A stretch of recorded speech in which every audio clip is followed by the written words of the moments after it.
Welcome to the Radiantpreneur Rising Show with me, Jess Tomlinson. Interviews to inspire a new movement of leaders and entrepreneurs. The ones who lead with vulnerability and authenticity, stand in visibility, allowing themselves to truly be seen, are fierce and playful and sexy. Choose business as a spiritual practice. Seek collaboration versus competition. No, giving back is not an option. It's a necessity. They do it their way. They radiate. They rise. Now, let's rise together.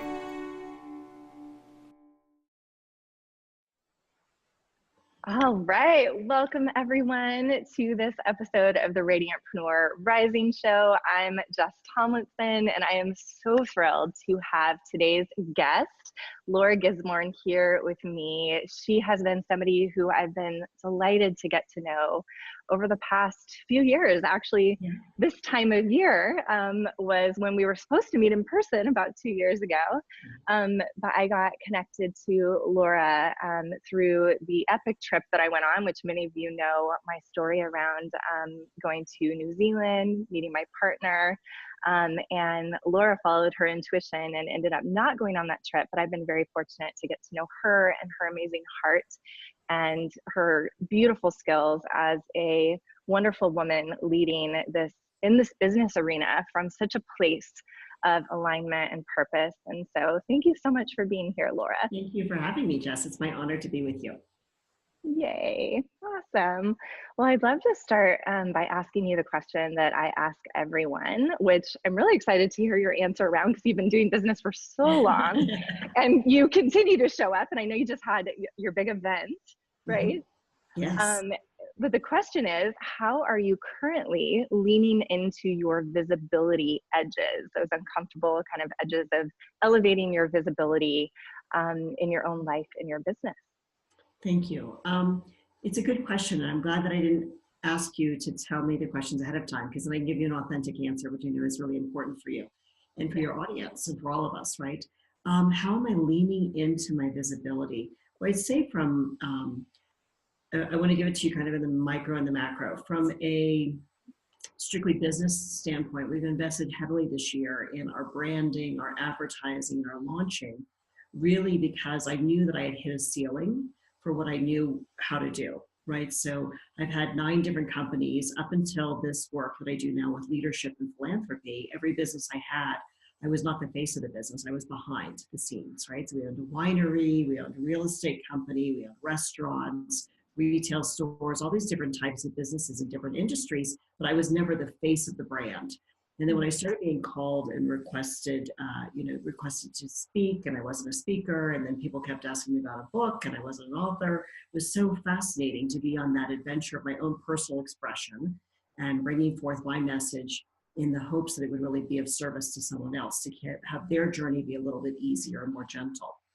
So we've, for the last few years, really been getting clearer and clearer about the brand of Limitless Women, and not the Laura Gisborne brand, but how do we actually craft a brand that inspires women to come together as a tribe and a community to support one another with resources and ideas, really in a cooperative, generous way, all with the sense and the underlying core value of giving back to charities and causes. So I would say that if I'm alive and breathing, there's more to learn. And we're in the process right now of learning more and more about how to build a community brand versus an individual or a celebrity brand. So that's the first piece. And I'd say the second piece is that it's very much for me, always a journey of how do I get out of my own way when I start feeling like, who am I to do this? And am I crazy? And, is this really the right path? And, I have a lot of time that I spend in prayer and meditation, requesting support from my God, that how I see the Lord, and so I think for each of us it's that connection with Source, and also the bigger purpose, the bigger service that helps me stay on track with my visibility. I love that connection piece because it's just so important. I'm really curious, in that transition from owning all of the businesses that were a brand without your face, and Right. then transitioning Right. into more of the personal branding, what was that like for you? What Oh my were some goodness. of the kind of like pieces of your journey around that? So not fun. Right. Well, because here's the thing, honey. I feel like we all know what we know, right? So I was completely in my comfort zone of being not the face of a brand. And my background is legal. I was growing up, I thought I'd be an attorney. So there were all these layers of like legal protection and how you structure things and the right way to do it. And also that what I know to be true, having sold 6 of my businesses, is the scalability of a company where you really can reach more people is when it's not about an individual. When you build an individual brand, it's fine. It's certainly a way to build a business. It's not for me to judge that as a good or bad thing, Jess. But for me, it's that place of like everything that I knew in business for 20 plus years at the time really told me not to make it about me, to make it about the other. And yet there was a place in my own spiritual evolution and my own personal development that required me to come out from behind the brand and stop hiding in some ways. And, I had a lot of fear around sharing my personal story. And, my background is one that has, I always say it's not great by American standards, right? I grew up poor by American standards. I grew up with a lot of violence and with, sexual molestation and drugs and just not a happy childhood at all. And I'm really grateful today for all of the lessons that I've learned and the places that I've been able to hopefully gain some empathy to be in service to others as they're going through their own journey. So, it is part of that, but coming out of the closet, if you will, with that, when people see you today, when you've kind of evolved past those things, to go back and revisit those painful spots was pretty tough sometimes. Yeah. Yeah. Wow.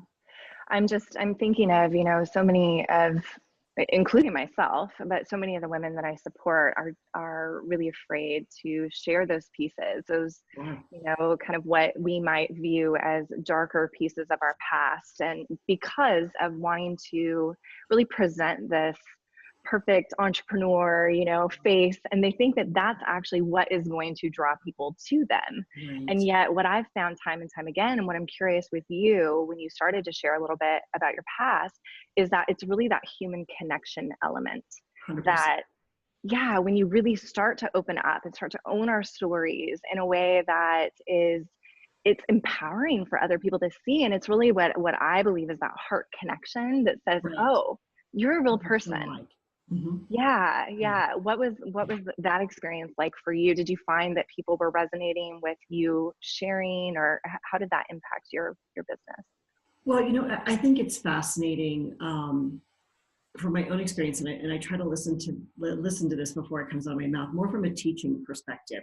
What I find in our brand, and we've been blessed to have quite a few followers at this point, that our community is much more engaged and much more responsive when we share from a place of authenticity and personal. And it's even as I'm like pulling away from it being my name and moving more into Limitless Women, there's still always that place that when we share something personal, either through social media or through email campaigns, and that's where people engage the most. So there's something in that, I believe, that we're all kind of hungry for authenticity and connection. We know that. I think we know that. And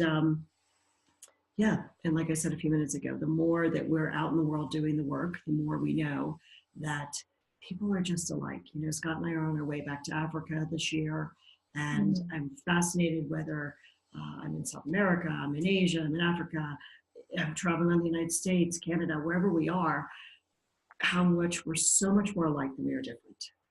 And it's just kind of this human condition where we sometimes feel the fraud factor, we feel like we're not enough. And what's important is that we just keep showing up. We keep showing up in service, we keep showing up in caring, in compassion, and the way how always reveals, I believe, when we start from that place of service. Yes. Yeah. So I love that. One of my mantras that I find myself always repeating to myself and to my clients is, your presence is enough. Yeah. Your presence is enough. Like, absolutely. Such a gift, right? Yes. Even just to have somebody's like undivided attention and authentic spirit, just holding space for one another. It's like, how many people, actually have that? Not that many. Not that many. And it's an interesting thing. Before I started doing this work, Scott and I would travel and we sat separately on an airplane. He would always say to me, how long did it take before they started crying? When I was having a conversation with someone, it was kind of his little joke.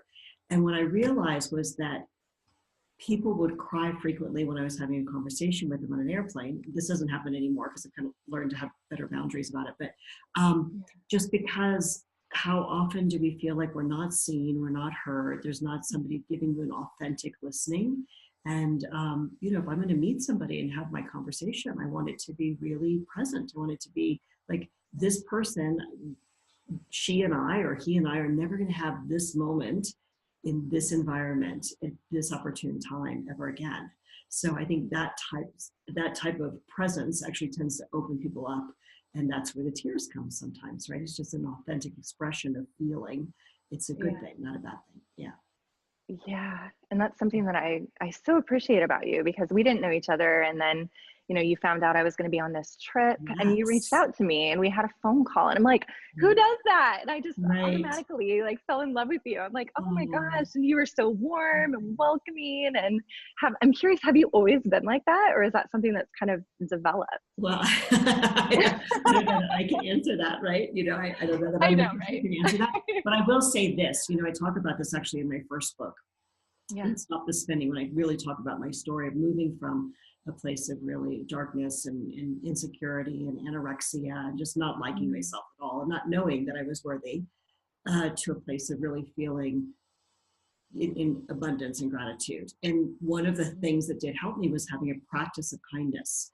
And I just, you know, I grew up as a child. I had a babysitter who was an incredible mentor and mama to me, who really saved me in many ways.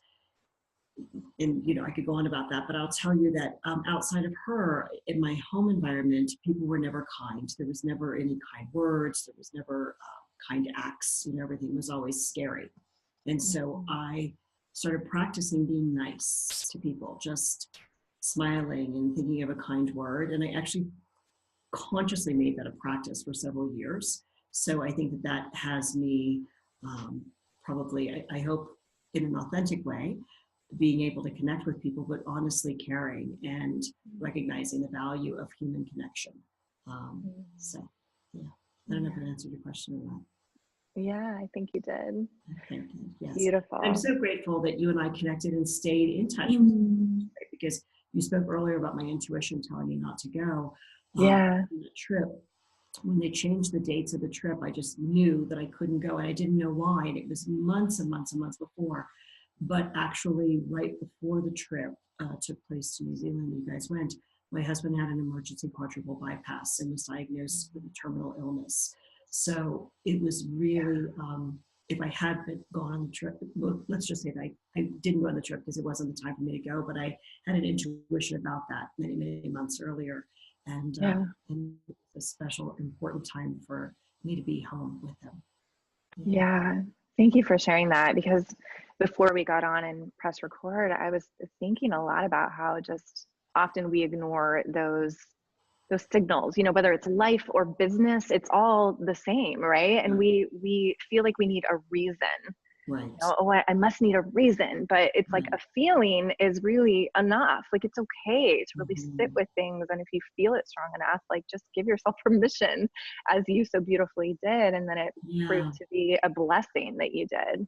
It was a blessing, and it has been a blessing. And I think, again, as a younger woman or as a child, I wouldn't have known how to trust that, right? And it's been something that, as I'm 52 now, almost 53, as I've gotten older, and I've learned, you know, by messing up so many times, by not listening to that, my intuition, knowing I've made a lot of mistakes, and I kind of see the results of that. And then I see when I do listen, how often it actually serves. Beautiful. I'd love to hear your perspective on, you know, women in business who don't quite know how to trust themselves. Like I talk about trust a lot because I really believe that trust is like that anchor point for kind of everything else that we talk about. Trust in, you know, ourselves, and also trust and connection to spirit or God. And so for you, what would you say is kind of your biggest advice for women who are struggling with trust, whether it's in business or life? You can go kind of either way. Yeah, I would say that just, I think we have to really get clear about the origin, right? The Mm, origin of those feelings. And, um, for whatever reason in this interview, we're going to a lot of my personal childhood, but it wasn't safe for me to be a girl. It wasn't safe for me because I was sexually abused. It wasn't safe right. for me to be at home because there was always violence. So you know what I mean? Those kind of things, we're always waiting for the other shoe to drop. I think that carries into our way of being as an adult. And it shows up in business and it shows up in relationship and it can show up in so many different ways. So I think that if someone's struggling with that, they might want to ask themselves, where did that come from? To really get clear about what was happening then is not necessarily what's happening now. Really, to get clear about what's actually happening is the first piece. The other thing is that when I wrote Stop the Spinning, I was very clear. It was interesting because people kept saying, "What's the story? Write your book?" And when I sat down to write a business book, I thought I was going to actually write the tools and the strategies that had helped me become successful at that point with 8 other businesses. And what came out instead was my story and the journey. And what I found fascinating personally was that in my darkest days as a child and as a young woman, Mm, I was never alone. I mean, there were many times when I was, beaten and stuck on the side of the road and crying and feeling like I had no place to go. And yet the way always appeared. And clearly, I'm well, I'm healthy, I'm living in a great place today. There was something about that conversation and getting connected with my own story that allowed me to realize that I had never been alone. And it really helped me reconnect my connection to God and source. So mm. that was an interesting thing that I didn't expect to happen. Yeah. Yeah. Wow. I hear that a lot from people who write books. Yeah. It's kind of like the book baby, and Yeah. they they are doing it for kind of the next evolution of Right. What their we life think and it their is. business. Yeah. Yeah. Yeah. Right. Yeah, Yeah. what we think it is. Right. So how did you know? I think I heard you say that people were starting to ask you, like, where's the book? So it Right. sounds Right. like Right. people wanted you to write a book, but were there any other things inside of you that had to align, or like how did you really know that it was time to write your story? To write the book, the first book, because Yeah. I've written 2 books now. I'm writing the Oh, third right, book you've now. written two. Okay, Um, yeah, the first one. the first one, it's interesting. I started being asked to speak, and then there was a tie-in with being a speaker and being an author. There was something in that. And I also knew because I had at that point for several years been helping other people with their business. And it's interesting because for most of us, we're busy doing our life and we don't really, we're just doing it. We're just doing what's next. And I hadn't put the 2 and 2 together. I hadn't put together, when my speaking invitations came and they were always global. And it was, will you come to China and lead a breakout session at the Women's University and talk about entrepreneurship? Will you come to India and speak at a spiritual conference on entrepreneurship? And I was just like, who are these Wow. people and how do they find me? Right? Because I wasn't Yeah. positioned at all. And then I got really clear.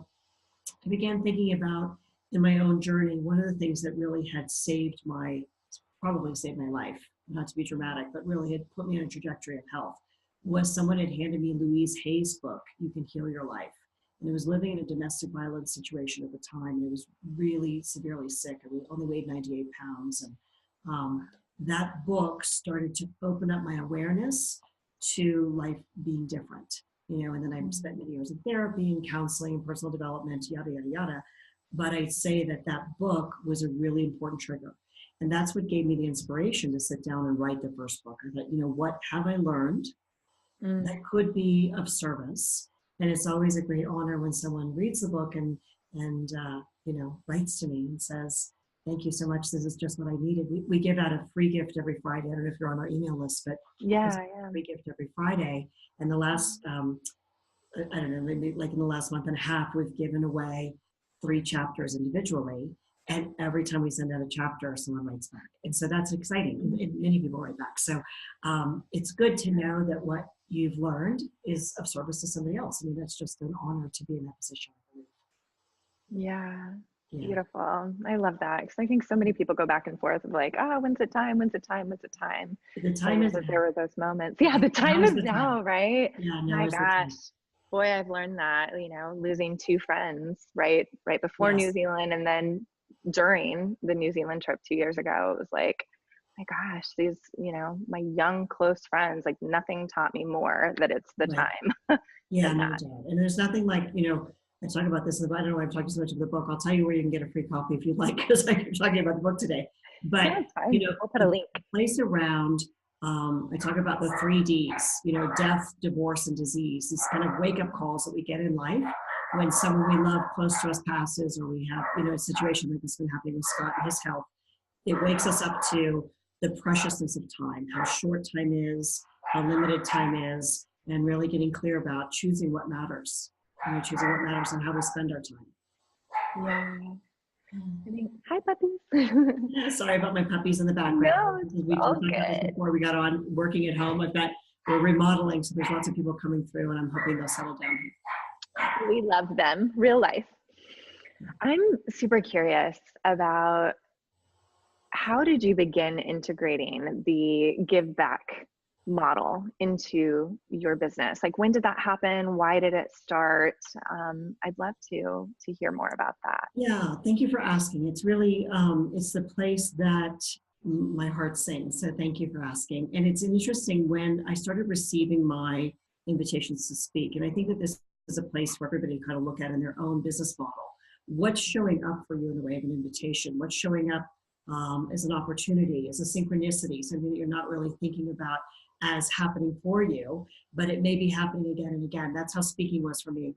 And when I looked at the different places that I was being asked to speak and the different causes I was being asked to speak for, what I saw was that each of them were global, each of them were around women, and there was always a philanthropic aspect to the invitation, which was fascinating to me because I started volunteering when I was 23, now 30 years, right? As a CASA volunteer, as a court-appointed special advocate for foster children. And I moved into family outreach and then Habitat for Humanity and the school board and the different things I've done as a volunteer. But always I was building my private sector businesses, and then I was doing my volunteer work on the side. And the integration of those two things, when I was in my prayer, my meditation about what is this calling to be a speaker? What is this calling to be an author? Because I had built a really beautiful life, with my husband, and it was bigger than I could dream. And as a child, I had never dreamed of having, I was really in survival mode all the time, right? So I didn't have the opportunity to really think beyond that I could live in a healthy environment with a man that I loved, that loved me, that I could raise healthy and happy, productive children, that I could have a measure of financial independence, right, from the businesses. And it still just felt like two lives, right? There was a place where I was giving back, and then there was a place of building business. So when I was praying about, before I would actually take on the role of what I do today with Limitless Women and Legacy Leaders, what I really understood to be true was that it didn't have to be two separate businesses. It wasn't two separate things, that all along I had been doing what I was meant to do. I just was doing it in two lanes because I didn't know better. I couldn't find a way to integrate. And, and I'll tell you this, it's not a secret, that many of the businesses that I built that were successful, I built them modeling other people's success, right? Tony Robbins teaches us about modeling if you read his books. It was like, if somebody else has gone before and had a really successful winery, all I have to do is look at how they did it, right? If somebody's had a really successful real estate business, I just have to look at how they've done it. And if somebody has a successful speaking business, I just have to look at how they've done it. If somebody's been a successful author, et cetera. But what I couldn't find, Jess, was someone who was really integrating business and philanthropy. And so this all started for me around 2011, 2012. And now we have this big wave of social consciousness and amazing things that are happening in entrepreneurship. But a few years ago, that wasn't, it was still kind of in the quiet, right? It was still being birthed. And so, I got tired of waiting to find the model and just created the model that we have, where we give away 20% of all of our gross revenue, which is what we set for ourselves as a milestone for profitability in the organization. We give all of our profits to charity, and it's given to charity by our clients. They actually give, so we actually have the habit of giving because we know that giving causes growing. So that's what we do. Wow, I love that. I so appreciate it. I have a whole history of being on boards of different nonprofits back in my time in Las Vegas. I was on like Boys and Girls Club, and I was in the chamber. I was a community outreach coordinator for like 3 years. So making alliances with all the different, you know. I'm sure that's how I fell in love with you. Oh my gosh. Yeah. Yes. And it's really interesting though, because I went through this huge phase of, you know, really being involved in giving back. And then it was like, I felt like I just had to give to myself. It was really interesting. So I'm curious your perspective on this, because I like gave everything, and I was still working in corporate at this time, and I loved doing that work, and I did it for years. And then there was this time where I was like, I just need to take care of me, and I stopped everything. And then I became involved in the Water Bears, which Sprite Loriano and Jane, I can't remember her last name now. Jane, anyways, the Water Bears, which is how I found out about the New Zealand trip. And that really pulled after my heart. And then I was involved in raising money for the water filters. And we got to do some of that service work, right, in New Zealand and Vanuatu. But since then, I've had a really hard time kind of like figuring out that dance between, okay, like the feeling of like, how do I get involved and not overgive, quote unquote, right? Like I did before. Not that I was overgiving. I don't know. I feel bad even saying that. So I would love your thoughts on how somebody like me, you know, goes about really beginning this journey of the give back. You know, as an entrepreneur that's feeling like, you know, they're sustaining themselves, like I'm sustaining myself, but I'm still in that place of like, you know, living in one of the highest cost cities in the whole US, and that dance of like my partner is a new business owner. So we're both entrepreneurs. And so wanting to be really smart, but also wanting to give back. What is your advice for somebody like me? Right. Somebody like you? Yeah. Or just, you know, or whomever. All right. Whoever. Yeah. Well, I actually thought I heard 2 questions, Jess. So tell me if I got this correct. So I heard the question of, how do I give back in a place that I don't feel depleted, that I'm not like losing myself? That's one question I thought I heard you say. And then the other question was, how do I get started if I've taken a step away from giving and I want to move back into it? How do I get started there? Did I hear 2 questions? Yeah. And also this piece to add more complexity, this piece around, you know, being a business owner and sustaining yourself, but also having, you know, sometimes that worry about like, oh, if I give too much, am I going to be able to? So there's those thoughts, you know, that people have, which I recognize sometimes as a scarcity piece, because I have given a lot in the past and I know the payoff, but I'm just curious for people that are listening, that piece as well. Okay. So here's it's an elephant, right? You want me to eat that whole elephant in one bite? Eat the whole elephant, Laura. It's going to take a few bites. All right. So the first thing I would say is that for you particularly, and for your audience is predominantly women, I would think that we talked about this before. Yeah. Self-care is not selfish. It's actually really necessary. And the more, the larger your calling, the larger your understanding of your purpose and your vision and your mission in the world, the more committed you have to get to healthy boundaries around yourself and your time. I think you and I tried to schedule this call, months ago, right? I mean, you gave me several months before I could actually come to you in a way that I would be fully present. And it doesn't matter who's showing up at the door. It's you and I. We're really here together to be of service. It's okay to say not now. Sometimes you have to say no, but sometimes you have to say not now because you have other things that you've committed to and you have other priorities. And for me, the priorities around self-care are non-negotiable. You know, in order for me to actually travel from where I live to go to be of service with other people and be 100% present with them, I have to be strong. I have to be healthy. I have to be rested in order to be present. Otherwise, I'm not, right? Yes. And I'm just, you know, time is too precious. Dollars spent traveling to be of services are too precious. I have to take care of myself first. So I would encourage you, and you'll see as you schedule this call with me, which is 2 p.m. Mountain Time, 1 p.m. Pacific Time, right, for this live training. My calendar is structured that I don't actually ever do interviews or telephone calls or meet with clients until 1 in the afternoon Pacific. And that's Mhm. because it's not that I get up at 1 in the afternoon. It's that I wake up when I wake up, and I have a lot of things that I need to take care of around my nutrition, my rest, my meditation, my yoga practice, my home, my family. All of those things get taken care of before I start working. Yeah, Well, I this is do the same thing. but I can tell you that where it came from for the younger women in your community that might be thinking about this is that when I was raising my children, Mm. and I wanted to be available and present with them, I learned very quickly to work my businesses and build my businesses around their school schedule so that I could coach soccer and coach cheerleading and cook dinner with them and connect with my husband and, you know, really build a family.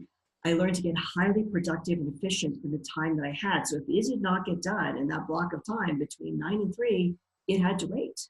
Right. Yeah. Right? So I got really clear about what was important. So I would encourage you, number one, to fill up your own well. And we've heard that before, but like, what does that practice look like for you? And is it on your calendar? Is it actually scheduled? If I were to stop what we're doing and share my screen with you, my calendar 7 days a week has a block of time for yoga. And I have to go to a class because I'm not self-disciplined enough to just do great yoga at home. I actually Yeah. want to Me lead neither. something really relaxing about me receiving, right? And Mhm. being the student, not being the leader. And Yeah. it's important, right? So that's in my calendar every day. Mhm. And I don't always get there because sometimes I'm traveling. That's the first thing. The self-care has to come first. When you Yeah. do that, you'll run a less of a chance of feeling depleted, Mhm. right? Having Right. good boundaries around no and not yet. Not yet is such a generous thing, right? To be Mhm. able to say to someone, I'm sorry, not yet. I care about Mhm. you. I'd like to be able to engage with you. I'd like to be able to support you, but not right now. Could we Yeah. revisit 90 days from now? You Mhm. know, a lot can happen in a quarter. Okay. If you are full of your needs first, you're coming from a place of presence and abundance. That's number Mhm. one. Number two, you can't give what you don't have. So it's a fascinating thing. If you have time to give, there's nothing that is lacking there, right? But you want to really ask yourself, is this completely aligned with who I am and what I believe in my personal core values and my culture? Yeah. And don't say yes to things that are not. It's Mhm. okay. If you have it to give, you're not going to have less. Mhm. You know, this piece around if we have $1 and we give away 10 cents, we learn to live on 90 cents and we're still okay, and we're not hungry and we're not homeless, we're okay. We have to get some perspective on what do we actually need. You know, when I talk about my childhood being difficult by United States standards, I always had water. I always had a roof over my head. I didn't have a lot of fun. I went through a lot of crap, but I Mhm. wasn't hungry and I wasn't homeless. And I think that's something to keep in perspective, right? Like there's always another way. There's always another perspective when we're feeling like somehow we're not enough. When we were doing the research for my second book, Limitless Women, we found a study by the United Nations that said that 2.8 billion people, 2.8 billion with a B, were still living on less than $3 a day. And that was just a few years ago. Oh my God. So when we think of billions of people living on, let's just put it, less than 2,000 a year, we can't perceive how do they eat, how do they survive, how do they educate their children. They don't have free education, they have to pay for education. Right. Yeah. So whenever we're feeling not enough or feeling like somehow we're scarce, I encourage us all to really get some perspective on the planet. Yes. We're very connected as humanity, and it's not to feel guilty or wrong. We had this young couple over for dinner last night. We were talking about our trip to Africa, and he's like, you know, it makes me feel bad to be an American. I'm like, don't feel bad. Feel Mm. grateful. Feel amazing that you Mhm. had the opportunity to be born in this country where opportunity is everywhere, right? Yes. If you don't like where you live, you can move. If it's too expensive, you can live in Oklahoma. It's not very expensive Yeah. there, right? You can do Yeah. your work from wherever. So Yeah. getting perspective is important. And then the third thing I'd say is I know from my own experience and the experience of now thousands and thousands of tens of thousands of people that have worked with us, the giving cause is growing. So if Mhm. we actually expand and stretch ourselves, we don't go back, right? We don't regress. Like we have a new set point. We have a new way of being, and start small. There's no rush to the end. There's no like big, you win if you give away $1 million. What's great is that your $10 and my $10 and Adam's $10 and Scott's $10 and Lisa's $10, together, we make a difference. Right? Yeah. You saw that with the work that Sprite did with water bears. Fabulous, right? Each of us individually doing a little bit together created a great impact. And that's how the world is. So you just do what you can do, and you give gratitude for the gift that you're in a position to do it. And then you get up and start over the next day. Yes. So I'm hoping that answered the question. It absolutely did. Thank you. It totally did. I really love that you come from the perspective of self-care and really feeling abundant from within. That's what I heard. Really allows you to create abundance on the outside and to come from that overflow. I started as a self-care coach because I remember that. Yes. That's very important to me. So everything that you just said, I'm like, yep. Good. I had to learn that one. And it's just such a great reminder that I also love your perspective around, you can't give what you don't have, but what you do have to give is so amazing and such a gift and more than enough. And that we're not in this alone. This really is a collective effort. That's what it takes to really be able to make a difference. And your piece, even if it feels like a small piece, is a very large piece to somebody else. Yeah, it really matters. And I think for me, I didn't really realize how grateful I am to have what I do have until I started traveling. So I love that you bring up this piece. Like, it's like, for me, I'm always like, do what you can to travel and get a different perspective. Like it was really amazing for me to see my now partner on our trip in Vanuatu, where we did the water work.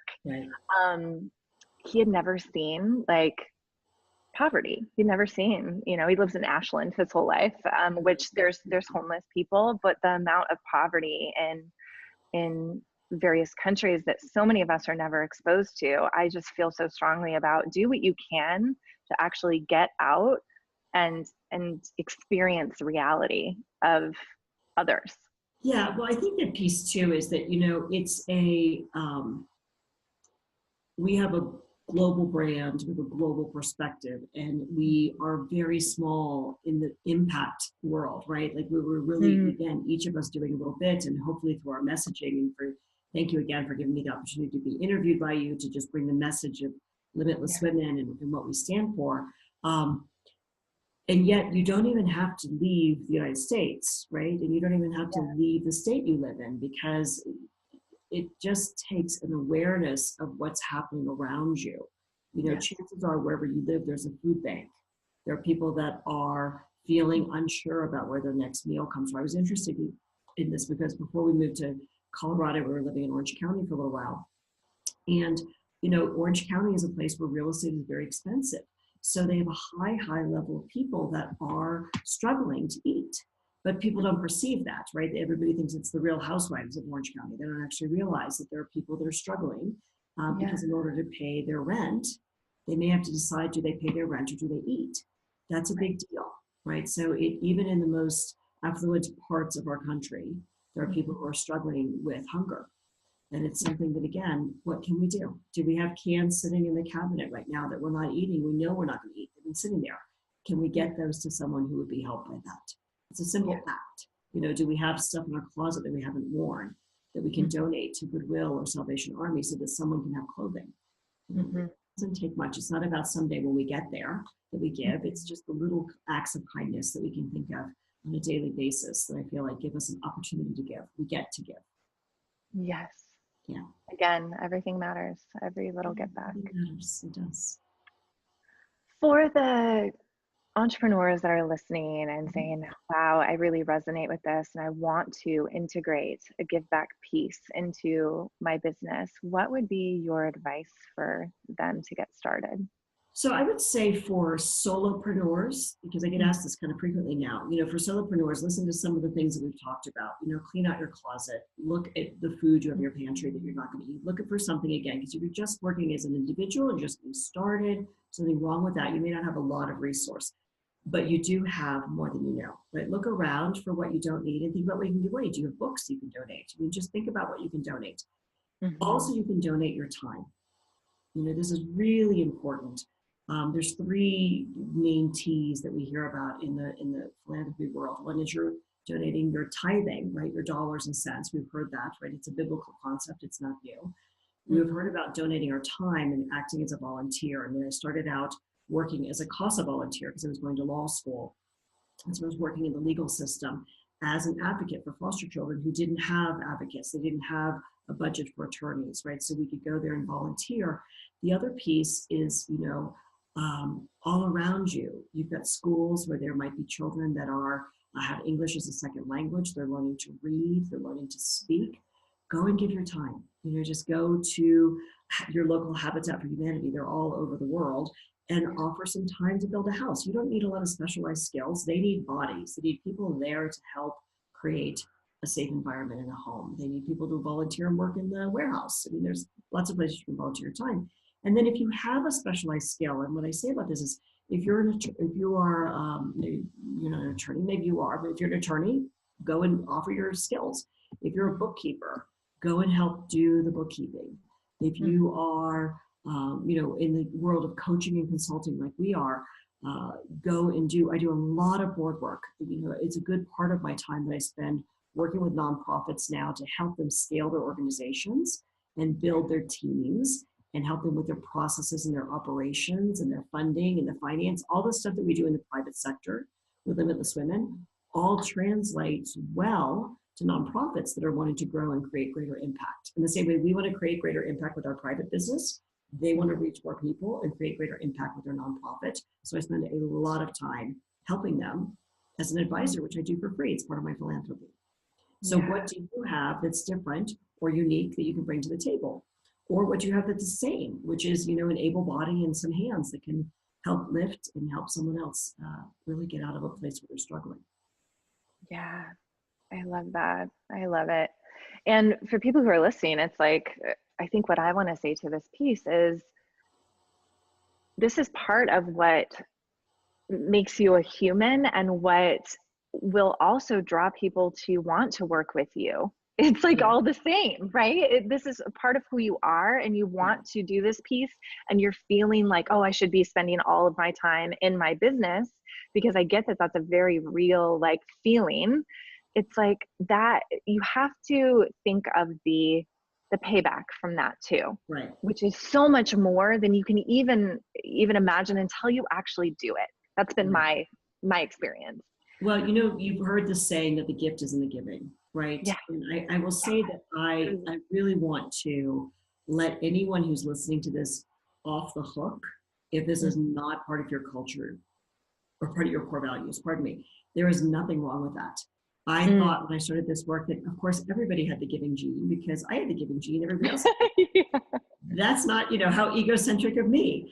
It's not true. It's not really true. Now, it's been fascinating to watch, because my husband used to get on stage when we first started doing live events and say, all of you women want to save the world. All I care about is taking care of the redhead and my family. That's like his thing. And he's actually evolved quite a bit to be a very generous giver these days, especially after having open heart surgery, because he feels that God has kept him here for a reason. He gets to give, right? But it wasn't part of his initial makeup. He grew up in a family where that wasn't, it wasn't part of their culture, and in an environment where it wasn't part of his culture. And I had to get really clear that that wasn't wrong. It was just right. So if somebody's listening to this and you're just like, I don't resonate with this, but then turn off the computer and thank you for coming, right? But if it does resonate with you, what I can tell you is fascinating in my own experience is that by giving, and I really mean it when I say we get to give, there's a lot of people that do strategic philanthropy, which means that they actually incorporate philanthropy in their business model to look good for marketing. That is not what I'm talking about. Yes. What I'm saying to you is that the spiritual evolution, and I feel like your audience just gets this deeper purpose, mission-driven experience that we get to have Yeah. is so much richer, Yes. so much more exciting than we look good in our marketing. Yes. Oh You my know, we gosh. become magnetic because energetically, this is my belief system, it may not be yours, but I believe we become magnetic to the people we're here to serve when we show up authentically, which is so much of your work and your brand, and when we create the energetic opportunity of giving. Yes. Yeah. Thank you so much for saying that, those 2 points. That was so important. Thank you for filling those holes around. Or Mr. Just Gisborne, I throw him under the bus all the time. He's a He's great learned to love me example for it, but though, whatever, right? he's all good. I think it's so important though to really get clear within yourself. I love that because I do tend to assume that everyone wants to give too, because duh, why would We're human, right? Like we know what we know. We're doing the best we can. But I'm yeah, just saying that, you know, it's not everybody's party.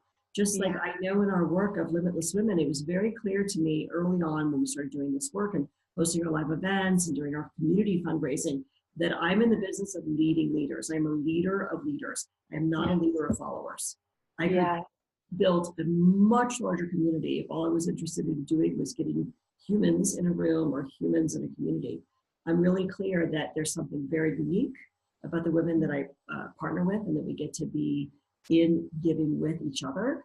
The resources we share, the way we share with an open heart. There's a high caliber of women that hang out in our playground. And yeah. it's different to lead leaders because they're all very independent and very strong. And, you know, we always say, we don't attract the type A's, we attract the triple A's. And I it's love about like over giving earlier, and it made me giggle a little bit inside because I used to say we're a tribe of triple A super duper overachievers. And one of my women said to me, please don't call me an overachiever. I'm so over it. I'm so tired. I'll just be a high achiever. And I said, you can be whatever you want, but thank you for the distinction, right? There's yeah, always power in words, so much power in yeah. language. Yeah. I love that. It's, Yeah. Beautiful. So, as we start to wrap up, I'd love to hear just what's next for you. Your business is evolving, you're evolving. I just always love how you really prioritize what's important to you and allow your business to evolve and follow suit. So, what is next for you? yeah, it makes me a little teary. I'm it's my nature to be a planner, right? You know, I'm very strategic and I like to plan ahead and I like to have things in order so I know where I'm going. And I've been, you know, I've been very blessed to be very successful in business. And at this moment, what's most important to me is spending time with my husband. So it's been 2 years since his surgery, and his prognosis was about 8 years. We don't know. You know, he's making some good lifestyle changes these days, and I'm grateful. But you know, I want to spend as much time making love with him and spending time with him, and you know, remodeling a house and playing house with him and cooking for him. That's, you know, my personal first priority. Yeah. And in the work, it's interesting because I almost didn't host Limitless Women this year. And I was in Southern California with a private client having a meeting. I invited 12 women that were former attendees of the event to come together and have like a little wine and cheese party. I told them how I was feeling. It was like, listen, I'm feeling a little shell shocked. I just, you know, I want to settle down for a while with Scott. And I said, I don't know if I'm going to host the fundraiser this year, right? We do every year with these beautiful business training, resource sharing. I hope you come and join us soon, Jess, because it's incredible. Yes, I want to. You know, 100 women, and they just so much business gets done, and we raise a lot of money for charity because everybody gives a little bit. This year we just raised over $30,000, another 30,000. So we're at this point cumulatively over $300,000 in donations as a community, which is pretty rock star. Wow, congratulations. That's just what they said to me in January is, don't worry, we've got this. We've got your back. And we'll come and we'll do it. And we'll bring our friends and we'll fill the room. And they did. And it was literally, and my team showed up and they all did what they needed to do. And, you know, Scott and I had a trip that we took to Florida, like right before the event, because he won an award for sales. And we were so excited. I saw that. Yay. We went and did that. And I flew in at like, you know, 10 in the morning, everything was set up, it was going. And it was really a lesson around receiving. which I think is actually a big part of self-care that most of us as doers and drivers are not great at. So practicing receiving and allowing my team to do what they did and allow my community to do what they did. You know, the bigger vision and mission wasn't about me. It was about what was happening for each of them. Was really, really beautiful.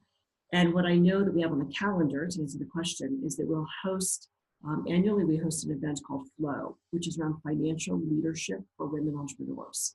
And what I found over the years is that you have the biggest heart and the biggest mission, but if you don't learn about finances, and none of us really learn the right things in school. So if you don't learn about what to look for and how to manage your money and how to grow your money and how to actually have your finances work effectively as you're growing your business, it doesn't matter how big the vision and mission is, right?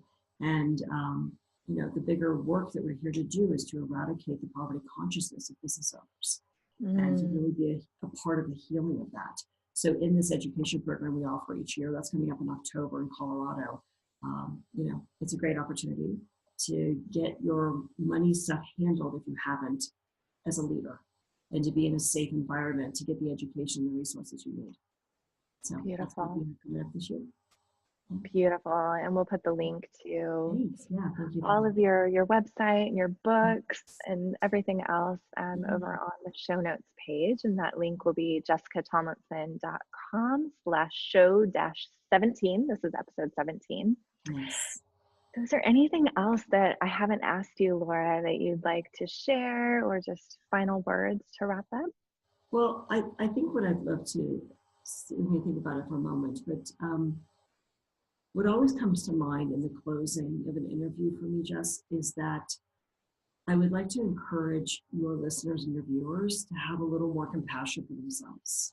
You know, when I talk about my success and my blessings, you know, at 53, I'm a typical overnight sensation, right? I married into a family business when I was 23 years old. So we're talking about 30 years here. It's not like I just had a magic wand or I won the lottery. I mean, this journey that I've been on and that I'm still on as I'm growing and evolving is one that's constantly unfolding. And, you know, we talked a little bit about the self-care piece. And I think having compassion for ourselves as we feel like we're not enough, or we feel like we should be farther along the journey, or we feel like, you know, who am I? Whatever the current limiting belief is that we have, that is the second book, Limitless Women. I feel like we have an opportunity to be a little kinder to ourselves. And when we do that, show up in a kinder way with the people around us. And, you know, after everything we've gone through the last couple of years with Scott's health, it's evident to me that the memories that we create and the experiences we have with people that we care about are the great joy of life. You know, all the money in the world isn't going to replace, when you're in the end, the joy of the love and the experiences. So please be kind to yourself so that you can be present for others and have a little more compassion and grace with the process, because it takes a little time. It's unfolding, not in our time, but in my experience, in a divine timing for us. I love that. So beautiful. Thank you so much, Laura. You're just such a gift and an inspiration. There's not many women that I look up to, and you are definitely one of them. So thank you for paving this path for all of us. I'm right in there with you, my love. Thank you so much for having this. Really, really a pleasure. You're so welcome.